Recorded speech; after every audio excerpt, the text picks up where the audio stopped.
Welcome to Season 2, Episode 3 of Community is a Verb. My name is Connor Kaysen, your co-host here at CIAV, and next to me, via the powers of the internet, is my exceptional co-host, Mr. Well-Traveled. Good morning, good afternoon. How you doing, Mr. Well-Traveled? Hey, good morning. I'm doing well and excited about talking to you today. We have a pretty good, cool topic, I think.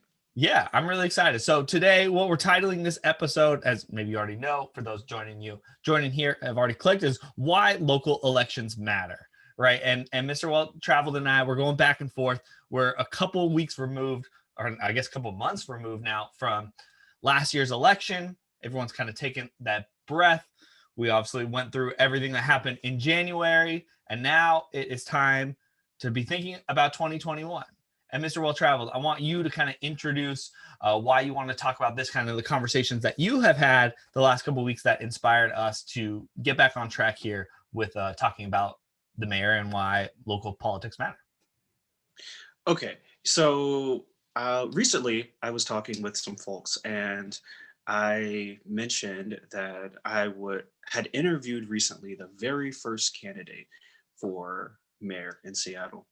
And the response was, there's an election happening? And I said, yes, there's an election. Well, when is it happening? In 2021? I said, yes, it's happening in 2021.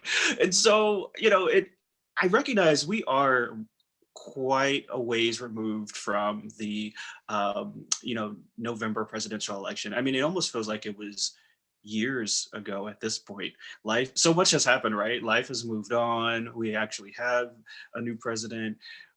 But there are elections happening all over this country at the local level, municipal elections and county elections, as well as state elections. But when we're talking about local elections, we're really talking about the um, city elections specifically. And I guess we could broaden that to county a little bit, but I really want to talk about, who's running for mayor, who's running for city council.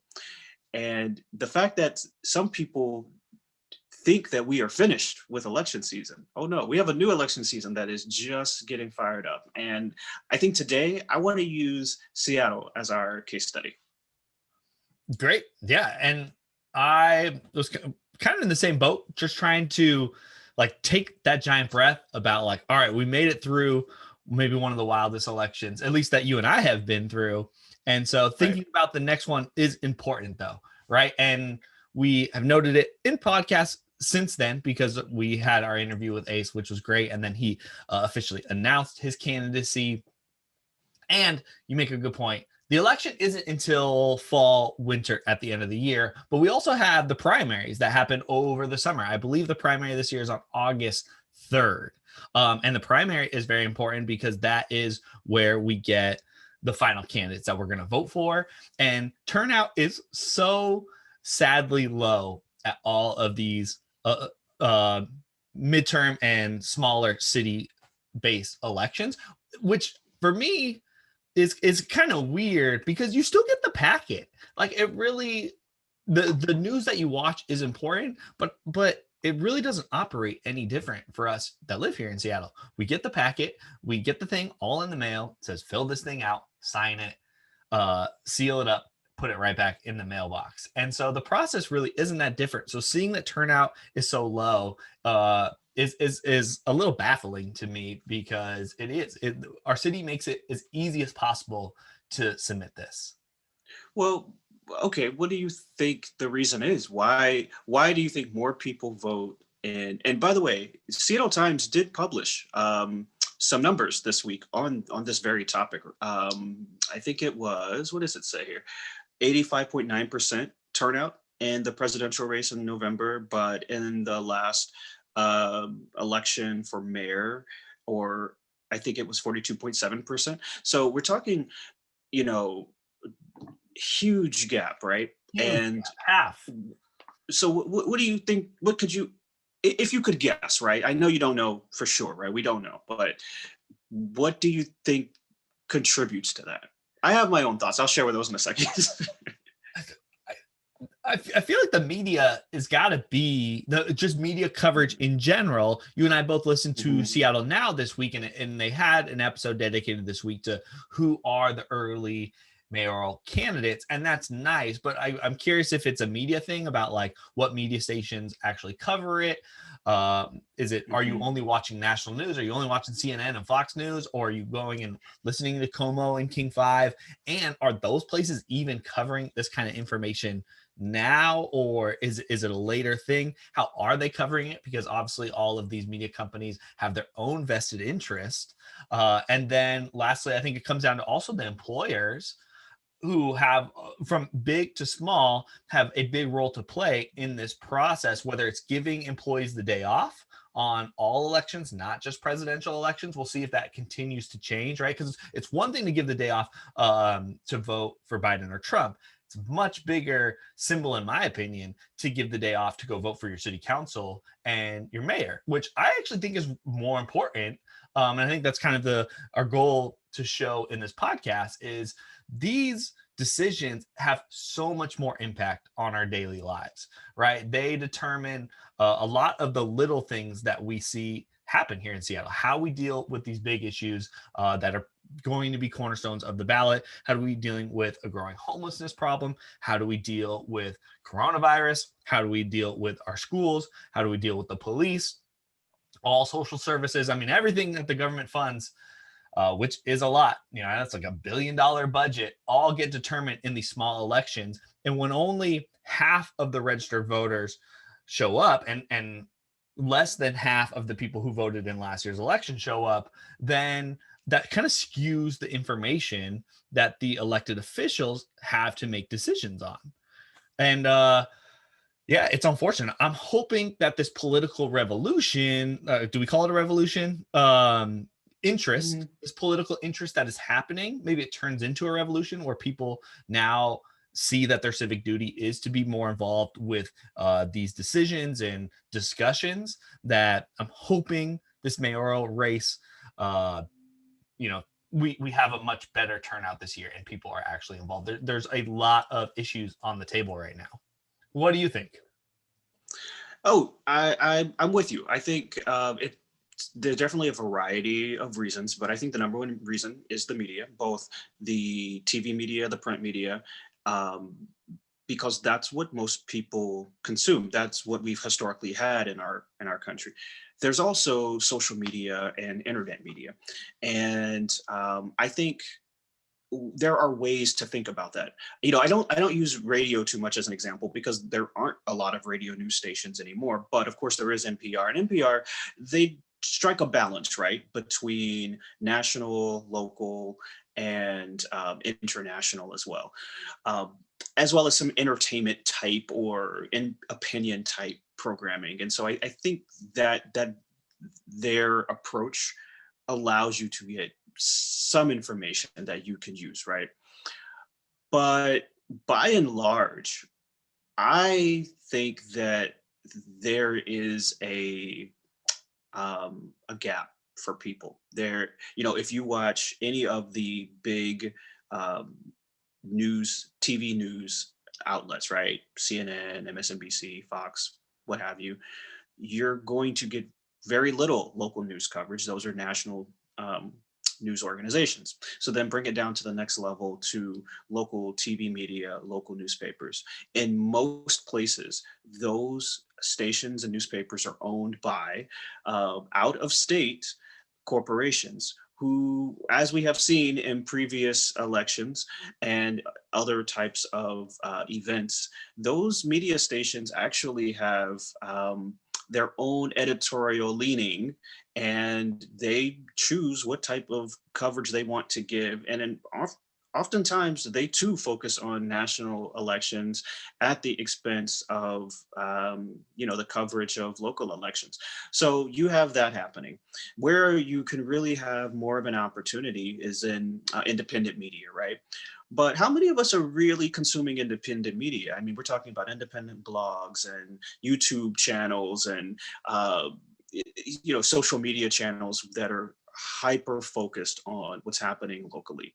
Uh, I would say probably not too many people. And I think that's really the challenge, right? That if you spend 99% of your time only hearing about what's happening at the national level, you might not even know that there's anything happening in your own city. And I think so that's what I think is happening here. Um, but even when I tried to search just to get some information about what's going on in the election right now, there wasn't a lot out there. There were, a number of articles about specific candidates, but that was about it. And it was very fragmented. When I wanted to know different information about the candidates themselves, once I actually could find a list, that wasn't easy to find either. But once I found a list of all of the declared candidates for the mayor of Seattle, some of them have websites, some of them don't. Some of them have social media, some of them don't. Um, that makes it really hard if you are trying to inform yourself in even independent of whatever media sources are out there. And I also started to notice that some of the media sources were making a choice in who they wanted to cover. And to be fair, I recognize you can't cover everyone equally. That would be very challenging to do. But there are some candidates that have been in the race. There was one actually who has been in the race for a year. I did not know. I think his name is Lance Randall, who announced last year. And I've heard his name come up one time, couldn't find any articles on him. He has a website. Ace, Andrew Grant Houston, announced last month, lots of articles on him. But if you just Google Seattle mayor, you get two candidates that come up in every article, and they just announced this week. So, and they, to be fair to them, they've been around for a while, so their names are out there. But I think also, if you want to know the variety of candidates that are out there, you're going to have a really hard time in the way that the media, the sources, the outlets that do actually cover the election, you're going to have a hard time even knowing who all of the options are, because they are picking two right now. Today, they have picked two that I can see. And I think that that's also something that's a disservice to the voters. Certainly. And I had the same experience, right? You shared with me a Seattle.gov article, and it was the Ethics and Elections Commission. And it was pretty much like, here are the people who are currently campaigning and some links to their donations. And when they have their general information, their website is or is not listed on there. And it was just shocking in the first place. All right, this is kind of a home base to go to see who are the options. And then to see that a lot of people don't have websites was kind of like, how am I supposed to know anything about you? And then it just gets my wheels turning, like, what's the point of running? Right? Like, what is your intention of doing this if you don't have a website? I feel like that's the place that you start. Even if your website looks horrendous, you would think you'd put something up there to like stand for your platform. So let's start off. Let me read through the list, because right now we have 9 people in the running for mayor. I think this is going to get much larger. The primary obviously isn't until August. So people will come in and I assume leave. So we'll start with the bottom, because this says withdrew their candidacy as current mayor Jenny Durkin. We know that, but here are the people currently campaigning. I hope I get all these names right. Not my best skill set right here, but we have Henry Clay Dennison, Colleen Echo Hawk, Matthew F. Irvin, M. Lorena Gonzalez, Andrew Grant Houston, Asuka Jax, William Kopatich, and Lance Randall. And like half of these people don't have a website when you click on their name. And there are some people who already have donations, and there are other people who have not gotten any donations, or at least disclosed that they've received donations. And we're starting to see, I know Ace finally hit the 600 mark, that he is going to get democracy vouchers, which we've talked about in previous episodes. And the democracy vouchers, I was looking at the 2019 campaign races, which were like for all the city council seats. And obviously these were on the presidential ballot. So they were the most engaged election in modern history, should I say. And the democracy vouchers, I think, make a big difference. There are a lot of people who collected, looks like the most I'm seeing is 5,000 democracy vouchers. And that generates you $125,000, which for a city council member running, that's a lot of money. Total, there was only 98,000 vouchers submitted, generating $2.4 million. So, one, I think that's really cool that the city really gave us as voters $2.5 million to just give out to candidates. I'm really excited to see what's going to happen this year. And does that number get even close to having the just under 100,000 donations? But 100, that's only like 10% of the voters, right? That's not actually a lot of people who took advantage of these vouchers to support the potential candidate. So hopefully shows like ours help get the word out so we can better use these resources so we can all be involved in who we want to be in these positions. And another thing I want to say, you mentioned only 47% of voters turned out in the 2017 general election. What that ends up doing is the people who are the most passionate about whatever side they're on are the ones who show up for these races. And a lot of times that puts, I feel bad saying the more extreme views on these platforms, but the people who have more passion in their views tend to get better turnout in these low turnout elections. And so then we end up getting this like broad candidate, or not candidate base, but broad views in the positions of city council or mayor or all these different positions that might not actually reflect the general views of the population, which is really interesting. And that's why it seems like we have a bunch of recall campaigns going out right now, because I think it comes down to not enough people got out and voted. And so the true views of the city maybe aren't actually represented in some of those positions. Yeah, that's probably the true, right? I mean, if you have such low turnout, definitely people have opted out of having their voice heard. I am curious about why that is still. I mean, we talked about that just a minute ago, but um, I do wonder about that. When you do look at the makeup of Seattle City Council, it does. People use a lot of words to describe it, right? I would say that I don't think it reflects the population completely. I don't hear like I hear very progressive views expressed by the city council. I think their job is really tough, but I don't necessarily hear that when I'm talking to just the average person. I think the average person is in Seattle is as much as people like to call Seattle a progressive city, the average person in Seattle is less progressive than the city council. Um, so I actually appreciate that though, because um, the thing is, at the national level, you get two choices, and those two choices aren't that different than each other. But you start moving down to local politics, you actually get, particularly in city councils, you get a wide variety of perspectives and voices, and people who are not Democrats or Republicans. You get Yeah. independent candidates, you get Green Party candidates, you get socialist candidates. And so suddenly you actually can see the influence of different perspectives in policy.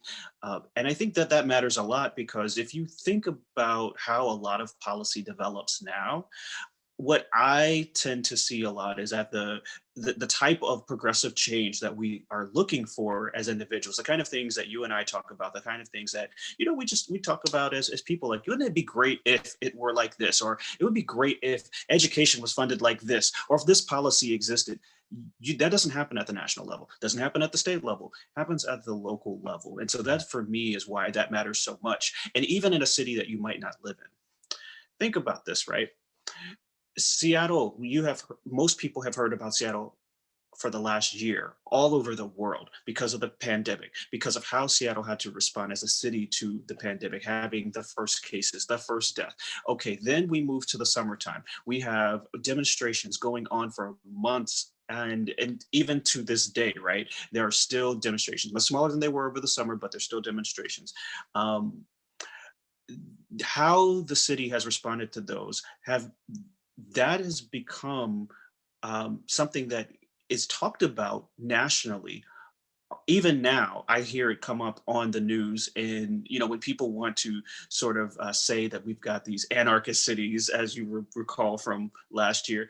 So I recognize the impact that local elections can have on people's lives, even when they don't live in that city.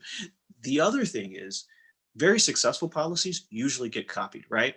So, Yes. in wherever you may live, whatever big city, if a policy is successful there because of a group of politicians, whether the city council or the folks who are working in the mayor's office, other cities will look at that and say, "We want to do the same thing."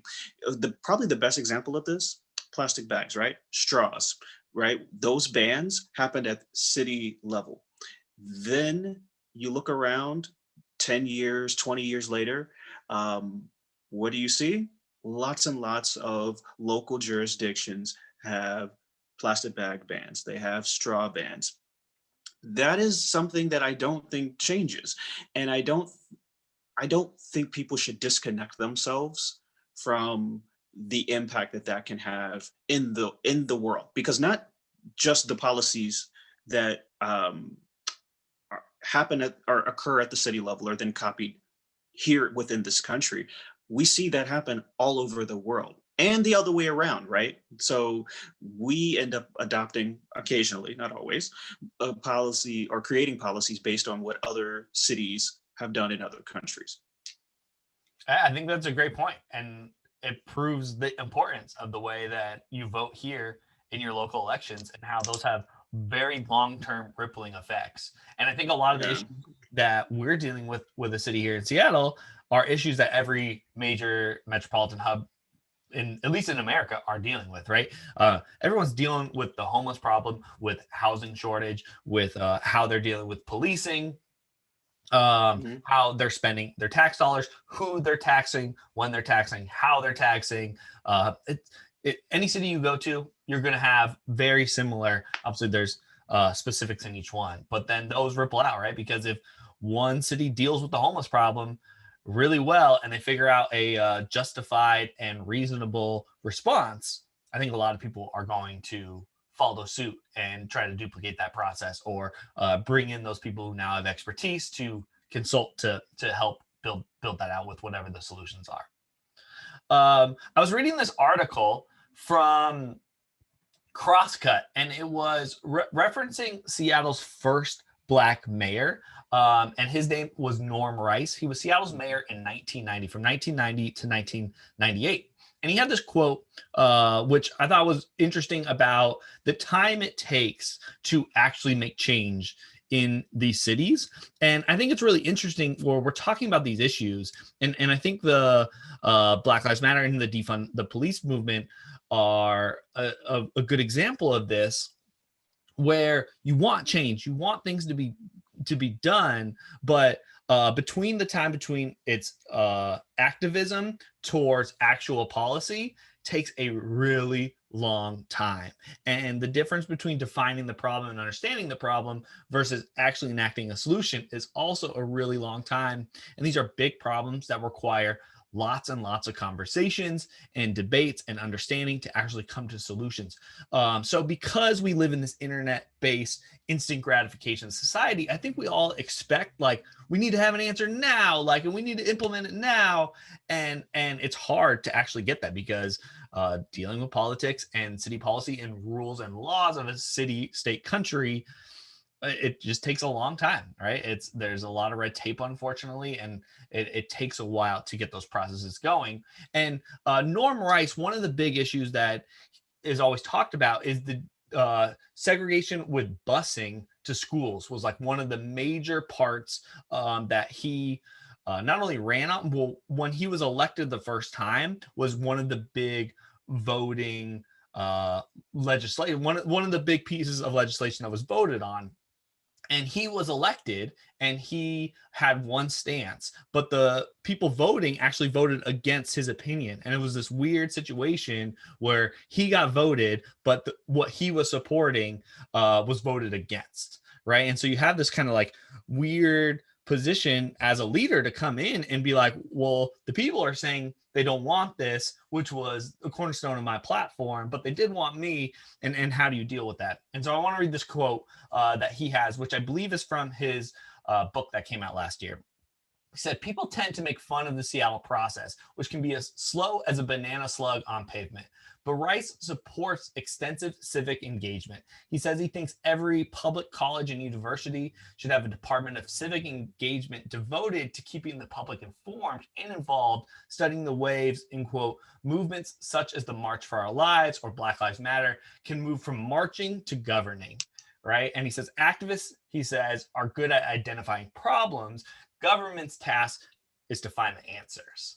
And I just thought we're really going through that so much. We're seeing so much activism on lots of different platforms right now. And like, how do we take that from one to another? And I thought this was really cool that talking about departments for civic engagement, colleges are a great place to do this, to like be a hub for like, here's the information, here's what you need to know, here is the non-biased views of candidates or issues that we're dealing with, and here's how you can kind of understand, here's how you can get involved, and here's what you need to know so you make a rational decision. I thought that was really good. I hope I'm going to dive in more to see what's offered from here locally.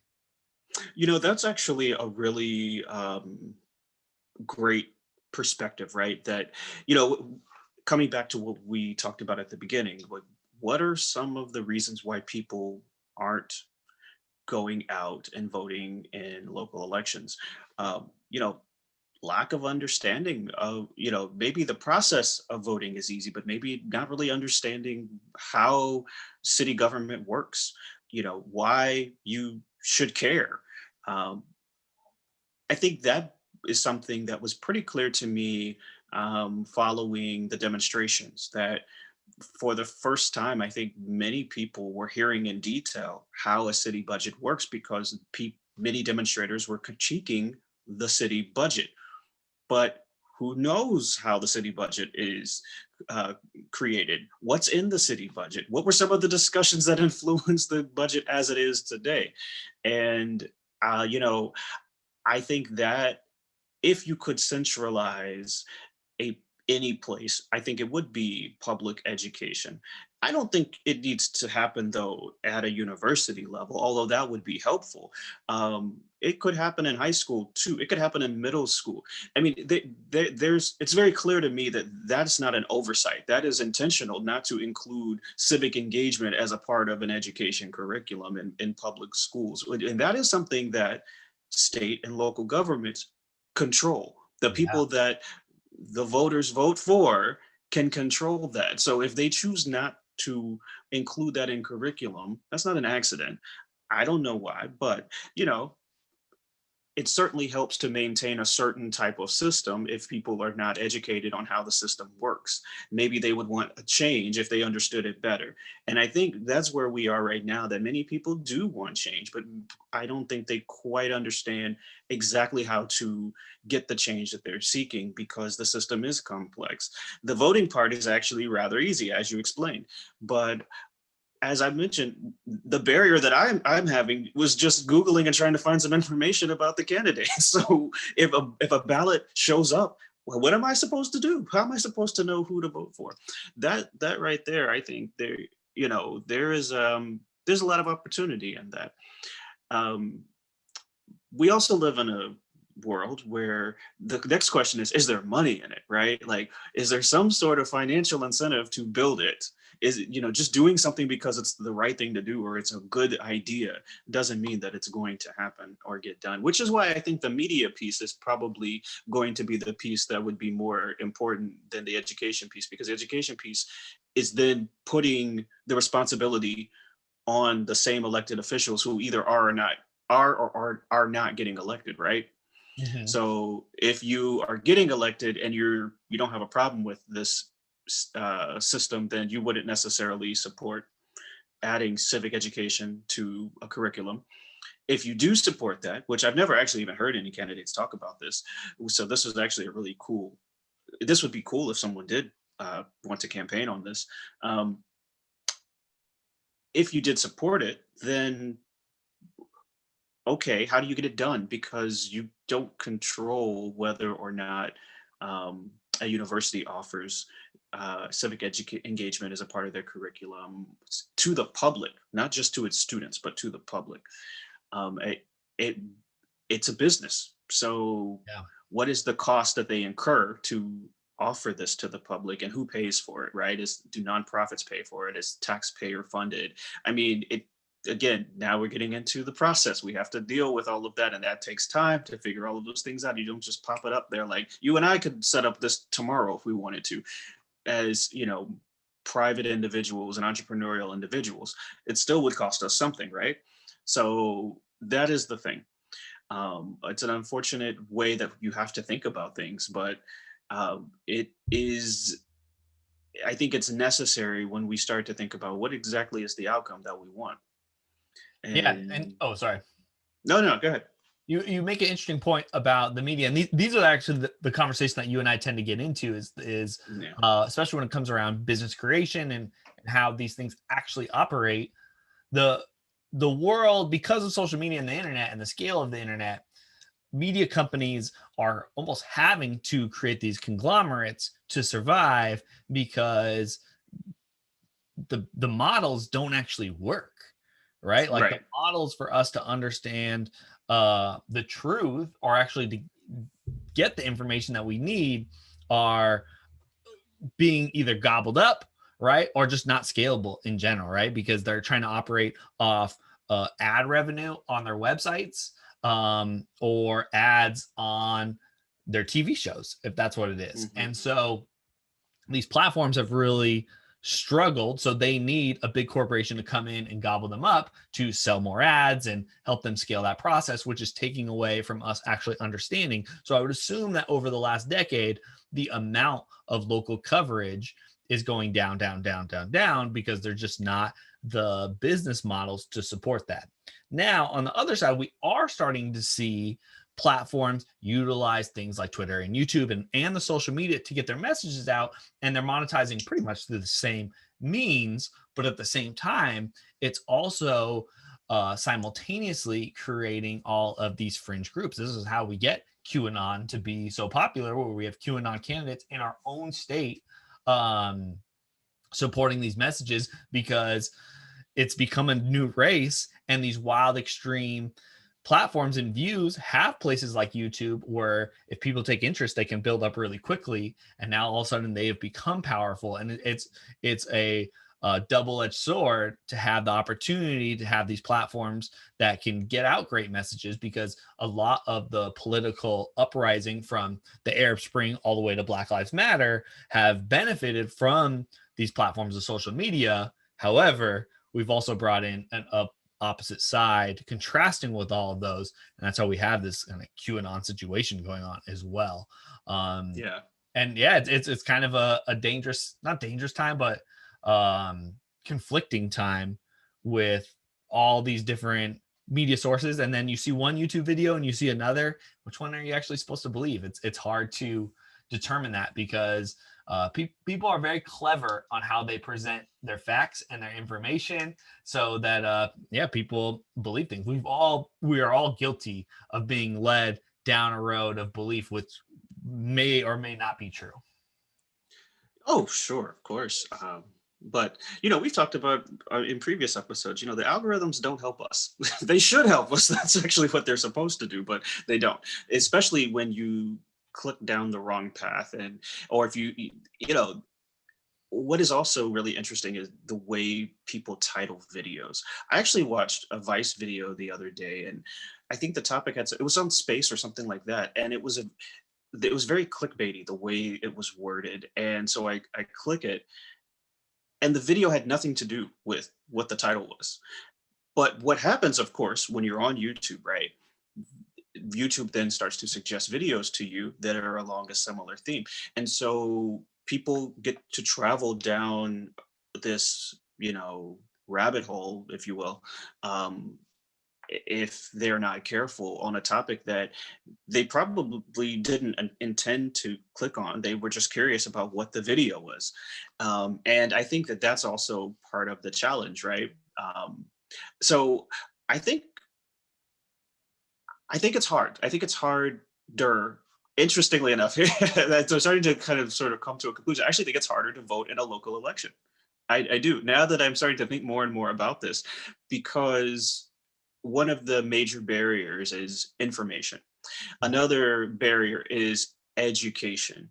So you may have access to the ballot box, um, but you may not have the other two pieces that you need to actually take advantage of your vote, or make your vote, I guess maybe is probably a better way to think about it. And so if I am thinking about it in that way, well, how do we solve those things? And as we're talking about it, media is one way, but there are two sides of that, as you just pointed out. Education is another way, but has its own complications. So what is a person to do? You could do nothing. So Yeah, that's I the think, easy answer, right? I just all right, yeah, toss it. yeah, exactly. Uh, and so we should talk about social dilemma and those algorithms and building communities online in maybe in the next episode, because I think you and I have talked about that a lot, and you and I play a lot of roles in that as well. Um, well, I feel like we're kind of moving towards a conclusion. Is there any notes that you took that you left out that you want to touch on regarding the importance of local elections? Ooh, let me take a look here. Um, you know, uh, I think, one thing we didn't touch on was this website that Washington State has that lists the campaign contributions. I think you may have mentioned it a little bit, just in terms of the amounts that are out there. But there are, interestingly enough, they're disparate, but they're disparate tools. There are a few tools out there. We're talking about media and education, and so if you're as committed as I was in preparation for today's show, you can come across a few things here and there, and I think that's also part of it, right? That our lives are busy, and we require um, things to be simple and easy, especially when we're talking about web-based tools. And so right now, the tools are pretty disparate. So if you're looking for the list of candidates, you've got to go to one website. If you want to know how much have they raised so far, you've got to go to another website. Do you want to know anything about their policies? Go to another website. Have they gotten any media coverage? Do they have social media? Now we're on 4, 5, 6 different websites. I don't know that most voters have the time for that. So I think we have our work cut out for us as folks who are thinking about the value of local elections and getting more engagement. That was when I launched Next Up City Guide for Voter last year. That was one of the big things on my mind, was that voters really need to have an opportunity to really have a good experience when they vote, and I believe that will bring more people out. Part of having a good experience, in my view, is being able to have the information that you need to be able to make up your mind, and having an understanding of what you're voting for, the policies, how these policies would actually be enacted. What is the construction today of the local government, and what would I like to see different, and how would that process work to actually manifest? And so I think it's a really interesting problem space, but I don't know that is a lot of focus there yet. And I don't know, maybe that's something we talk about more on our show, especially because we know one of the candidates. We had him on our show, and I would like to actually talk to some of these other candidates. For the few that we have been able to find some information on, let me tell you, there are some characters, and I think it would be very entertaining, at the very least, to have a conversation with them, but also rather informative to understand, why are they in the race? What do they expect their impact to be? Only one person gets to win. So what happens when you don't win? What do you do next? Yeah, what do you do next is always an interesting question, and right? Because there's plenty of places to make an impact in the world, not just in these political positions. So what you do next, it's interesting that when we're here talking about these people, and so just being a candidate creates a platform for you of some kind, and depending on what you do with that platform and the wave that you create, can you ride that wave into other opportunities in your life, whether it's politics or in the private world, is very interesting. And we will be continuing over the course of this year and season 2 to be following along with what's going on. We obviously have a much bigger vested interest in just being curious about what's going on and trying to divulge some of that information out to all of you. And it's going to be a long year to think about the primary in August. It does feel like a long time away from now, but when I think about we are pretty much a year from the beginning, or close to a year from the beginning of the pandemic. It's kind of like the year goes by a lot faster than you think. I mean, that's only for us, 10 episodes away. So it's really not a lot of content that we have until we actually get to that point. Yeah. Oh, go ahead. Wait, before you go, I just want to give a shout out to this group of young alumni from University of Texas. I have received word that they have checked out our show and enjoyed it, and they've been sharing the Spotify link amongst their group. And if they're listening, if anyone from the group is listening to this episode, thank you so much for listening and sharing, and I hope you enjoyed it. And, Ace, Andrew Grant Houston, who is a candidate for Seattle mayor, is an alum of University of Texas. So that is important to call out. Please definitely support him. But I know this is the part where you're going to give a plug for how people can keep up with us and do all of that cool internet stuff that moves us to the top of someone's ranking. So please do that part. And if you're listening, listen to what Connor's going to say next. Well, thanks to all those listeners. I didn't know about that group out there in Austin. So thank you very much for everyone listening. Shoot us a message. If you've got a question that you want us to answer, you're part of our community here at Community is a Verb. So we'd love to hear from you. You can message us on Instagram. He's at Mr. Well Traveled. I'm at Find Me in Seattle. You can also email us at hello@communityasaverb.com. You give us a Google and you will find somewhere to reach us. And we'd love to hear from you. And thank you very much. If you're watching on YouTube, hit that subscribe button. If you're listening on Spotify or Apple Podcasts or wherever you like to listen, subscribe to all those things. Leave us a review. All the goodness helps us so much in this endeavor that we have taken on of starting a podcast called Community is a Verb. He is Mr. Well Traveled. I am Connor Kaysen. We'll see you in another 2 weeks for the next episode. Bye.